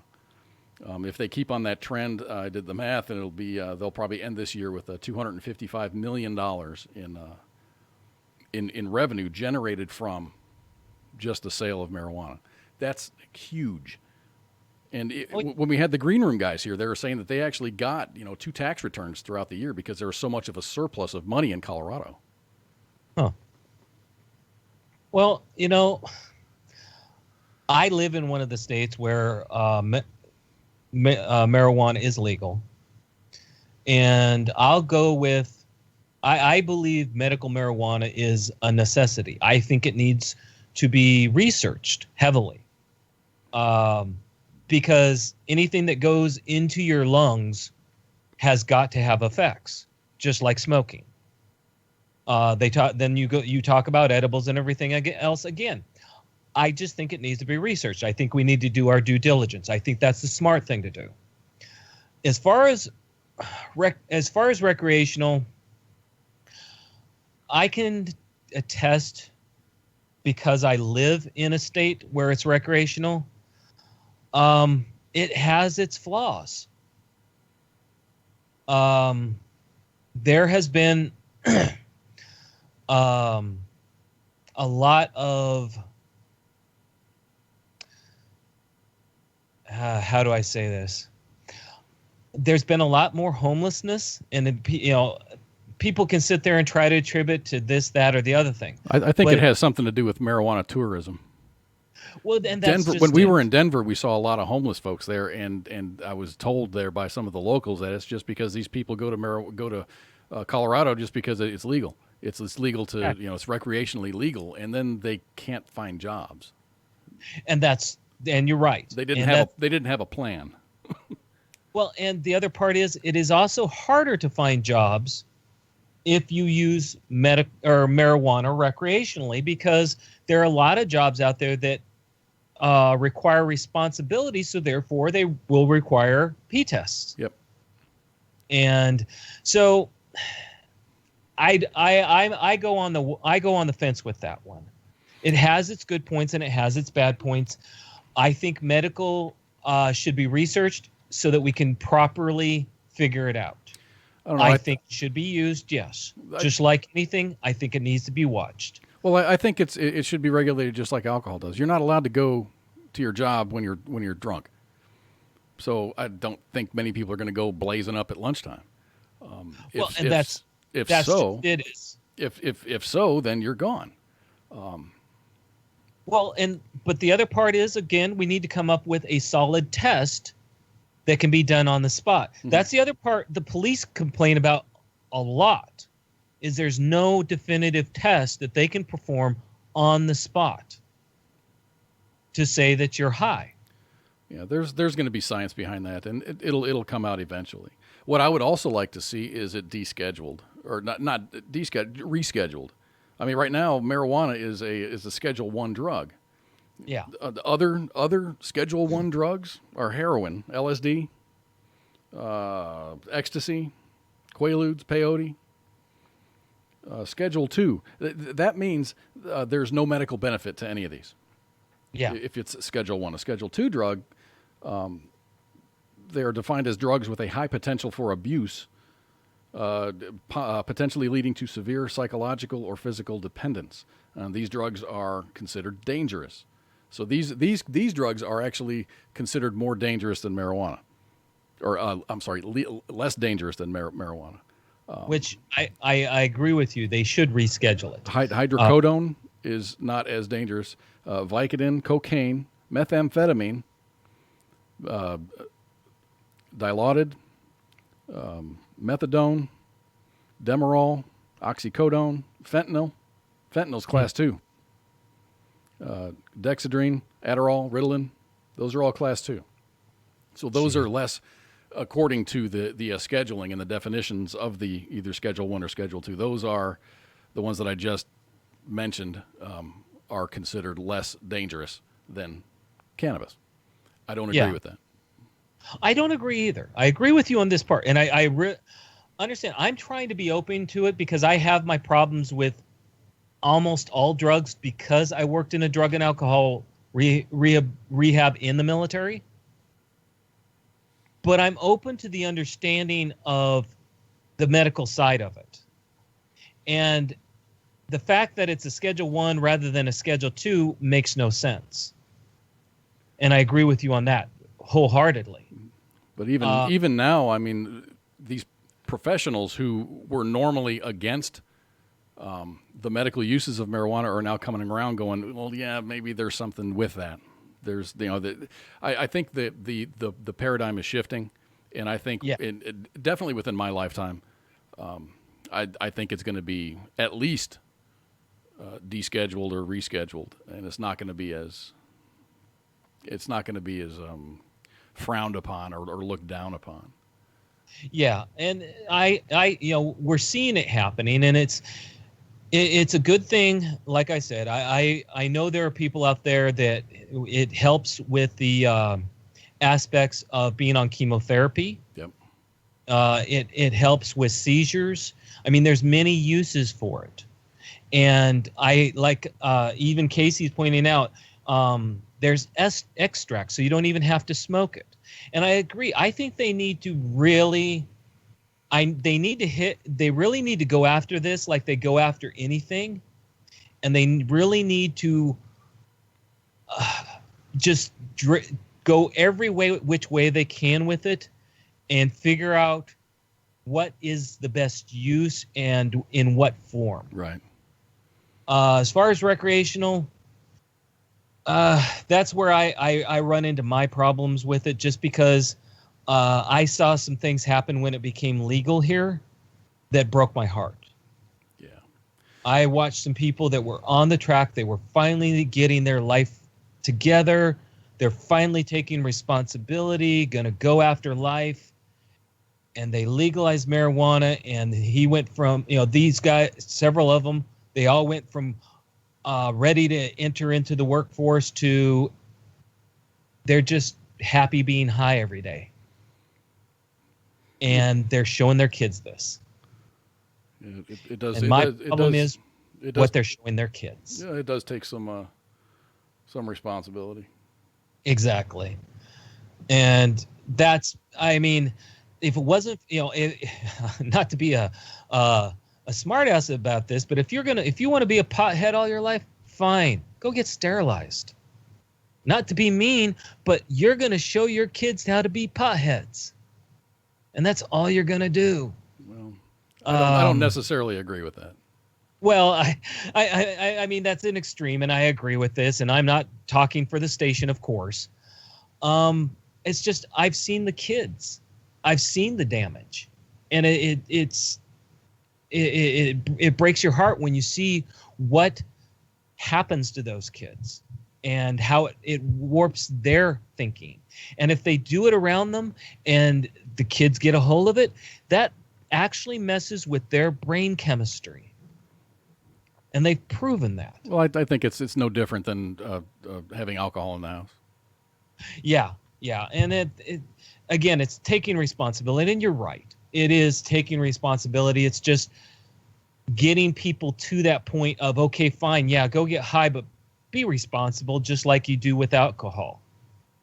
And mind you, people aren't always responsible with alcohol either. That's true. So, I mean, I agree. Trump, with the way he's looking at it, I think he's realizing just what everybody else is. We need to give it to the states at the very least. Right. Because that's what our actual government is supposed to do.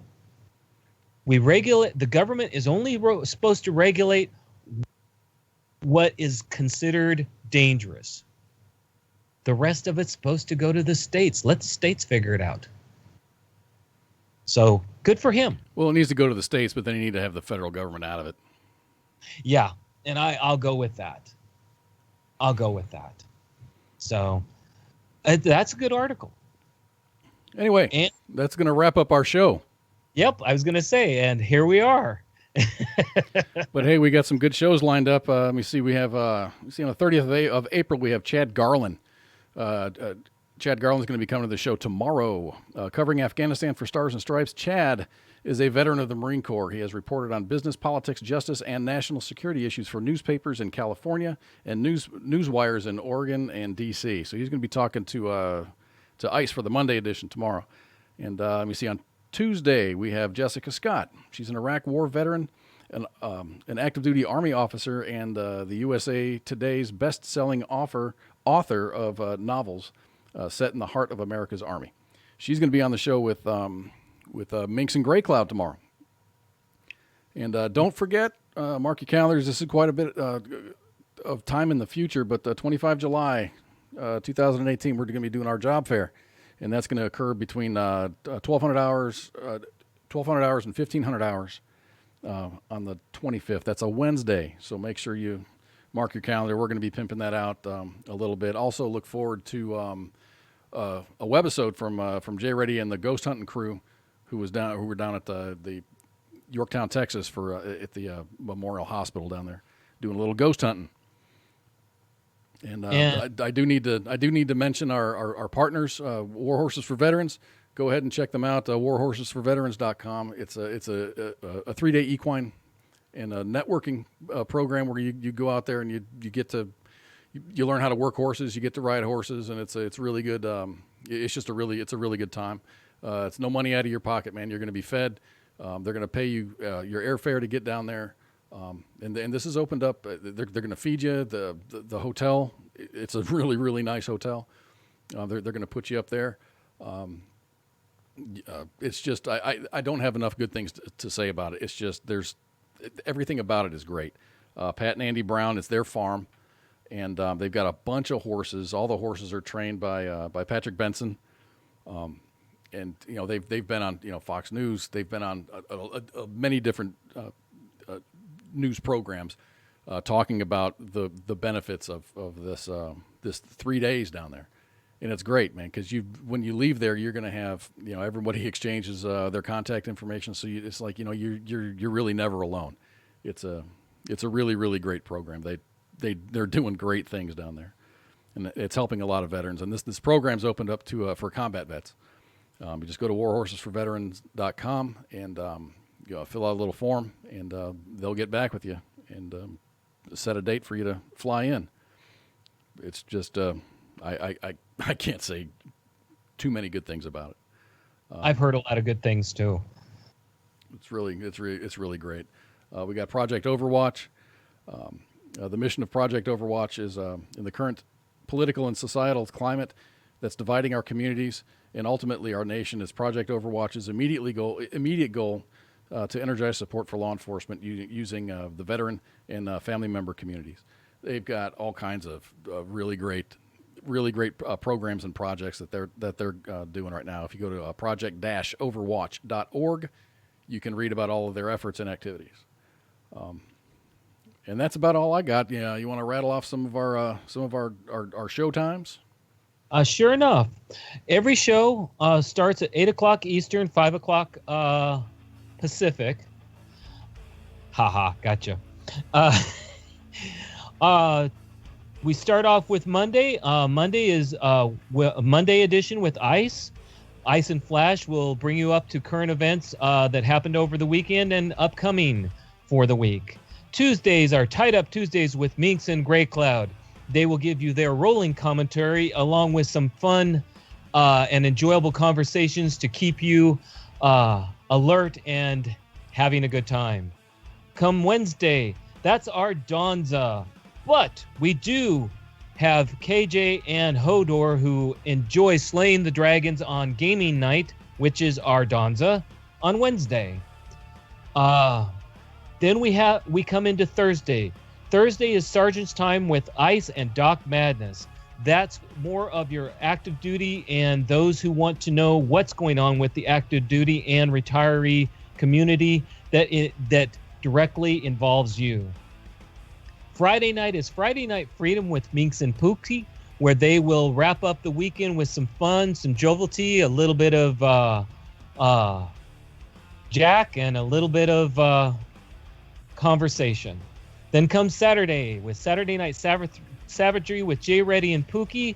Bring your tinfoil hat and enjoy the conversations, see where things are going, and find out how deep the state is. Then comes Sunday. Sunday is with Kicking It with Cause. That's Cause and me, Owl. And we try to keep things light and enjoyable on Sundays. And that's our week. All right, you guys, thank you, everyone, for being here. Love to see you here. Glad to see you guys come back. I saw some first-timers in here. I hope you come back. We're here every Sunday. And we have shows about every night of the week. We can say that because we do the WTF Nation Gaming. All right, guys, we're out of here. Have a great week. Thank you for being here. Shots.